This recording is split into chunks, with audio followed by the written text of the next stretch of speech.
30 اکتوبر 1947 میں کی تھی قائد اعظم محمد علی جناح نے۔ اس میں انہوں نے کہا، جو بالکل چند سطروں پہ لکھا ہوا ہے، انہوں نے اپنے میں حوصلہ پیدا کیجیے، موت سے خوف نہ کھائیے۔ ہمارے مذہب نے یہی سکھایا ہے کہ ہمیشہ موت کے لیے تیار رہنا چاہیے۔ پاکستان اور اسلام کی عزت بچانے کے لیے ہمیں موت کا مقابلہ بہادری سے کرنا چاہیے۔ مسلمان کے لیے اس سے بہتر وسیلہ نجات اور کوئی نہیں ہو سکتا کہ حق کی خاطر شہید کی موت مرے۔ آپ سے پہلے کہا تھا نا کہ آج کل کے جو سیاسی حالات ہیں ملک میں، ان میں کچھ 1947 کی بازگشت آ رہی ہے۔ افسوس صرف اس بات کا ہے کہ ہم ابھی تک ماضی میں رہ رہے ہیں۔ ہم تو عام جو لوگ ہیں وہ تو شاید اتنا ماضی میں نہیں رہ رہے، لیکن جن لوگوں نے اقتدار پر قبضہ کیا ہوا ہے وہ لازماً ماضی میں رہ رہے ہیں۔ 19 دسمبر 1947 کو بی بی سی کے ایک نمائندے نے قائد اعظم محمد علی جناح سے انٹرویو کیا۔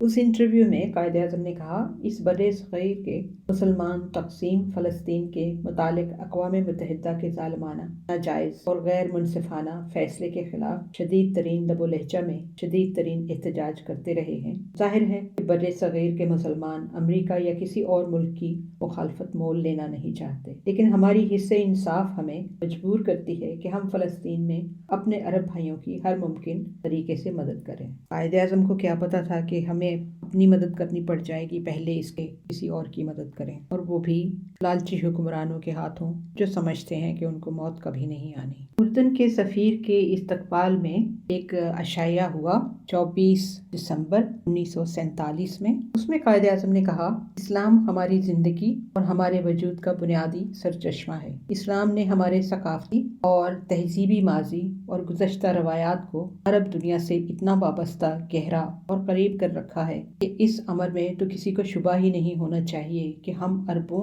اور ان کے مسائل و مقاصد سے مکمل ترین ہمدردی رکھتے ہیں۔ اسلامیہ کالج پشاور میں 12 جنوری 1948 کو قائد اعظم نے کہا، ہم نے پاکستان کا مطالبہ ایک زمین کا ٹکڑا حاصل کرنے کے لیے نہیں کیا تھا، بلکہ ہم ایک ایسی تجربہ گاہ حاصل کرنا چاہتے تھے جہاں ہم اسلام کے اصولوں کو آزما سکیں۔ کراچی بار ایسوسی ایشن 25 جنوری 1948 میں قائد اعظم کی تقریر کا یہ حصہ، آج ہم یہاں دنیا کی عظیم ترین ہستی کو نذرانہ عقیدت پیش کرنے کے لیے جمع ہوئے۔ آپ حضرت محمد صلی اللہ علیہ وآلہ وسلم کی عزت و تکریم کروڑوں عام انسان ہی نہیں بلکہ دنیا کی تمام عظیم شخصیتیں آپ کے سامنے سر جھکاتی ہیں۔ میں ایک عاجز ترین انتہائی خاکسار بندہ، ناچیز، اتنی عظیموں کی بھی عظیم ہستی کو بھلا کیا اور کیسے نذرانہ عقیدت پیش کر سکتا ہوں۔ رسول اکرم صلی اللہ علیہ وآلہ وسلم عظیم مسلح تھے، عظیم رہنما تھے، عظیم واضح قانون تھے، عظیم سیاستدان تھے، عظیم حکمران تھے۔ میں ان لوگوں کی بات نہیں سمجھ سکتا جو دیدہ دانستہ اور شرارت سے یہ پروپیگنڈا کرتے رہتے ہیں کہ پاکستان کا دستور شریعت کی بنیاد پر نہیں بنایا جائے گا۔ اسلام کے اصول عام زندگی میں آج بھی اسی طرح قابل اطلاق ہیں جس طرح 1300 سال پہلے تھے۔ میں ایسے لوگوں کو جو بدقسمتی سے گمراہ ہو چکے ہیں یہ صاف صاف بتا دینا چاہتا ہوں کہ نہ صرف مسلمانوں کو بلکہ یہاں غیر مسلموں کو بھی کوئی خوف ڈر نہیں ہونا چاہیے۔ اسلام اور اس کے نظریات نے ہمیں جمہوریت کا سبق دے رکھا ہے۔ ہر شخص سے انصاف، رواداری اور مساوی برتاؤ اسلام کا بنیادی اصول ہے۔ پھر کسی کو ایسی جمہوریت، مساوات اور آزادی سے خوف کیوں لاحق ہو جو انصاف، رواداری اور مساوی برتاؤ کے بلند ترین معیار پر قائم کی گئی ہے۔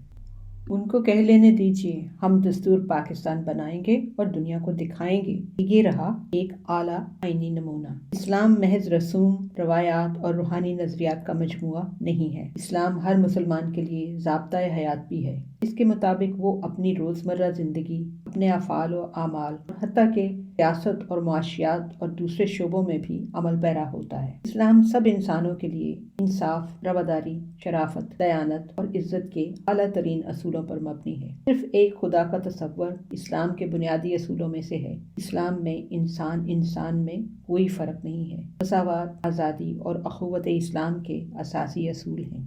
فروری 1948 میں امریکی نامہ نگار سے انٹرویو دیتے ہوئے قائد اعظم نے کہا، پاکستان کا دستور ابھی بننا ہے اور یہ پاکستان کی دستور ساز اسمبلی بنائے گی۔ مجھے نہیں معلوم کہ اس دستور کی شکل و ہیئت کیا ہوگی، لیکن اتنا یقین سے کہہ سکتا ہوں کہ یہ جمہوری نوعیت کا ہوگا اور اسلام کے بنیادی اصولوں پر مشتمل۔ ان اصولوں کا اطلاق آج کے عملی زندگی پر بھی اسی طرح ہو سکتا ہے جس طرح 1300 سال پہلے ہوا تھا۔ اسلام اور اس کے نظریات سے ہم نے جمہوریت کا سبق سیکھا ہے۔ اسلام نے ہمیں انسانی مساوات، انصاف اور ہر ایک سے رواداری کا درس دیا ہے۔ ہم ان عظیم الشان روایات کے وارث اور امین ہیں، اور پاکستان کے آئندہ دستور کے معمار اور بانی کی حیثیت سے ہم اپنی ذمہ داریوں اور فرائض سے بخوبی آگاہ ہیں۔ 14 فروری 1948 میں سبی دربار بلوچستان میں قائد اعظم نے کہا، میرا ایمان ہے کہ ہماری نجات کا واحد ذریعہ اس سنہری اصولوں والے ضابطۂ حیات پر عمل کرنا ہے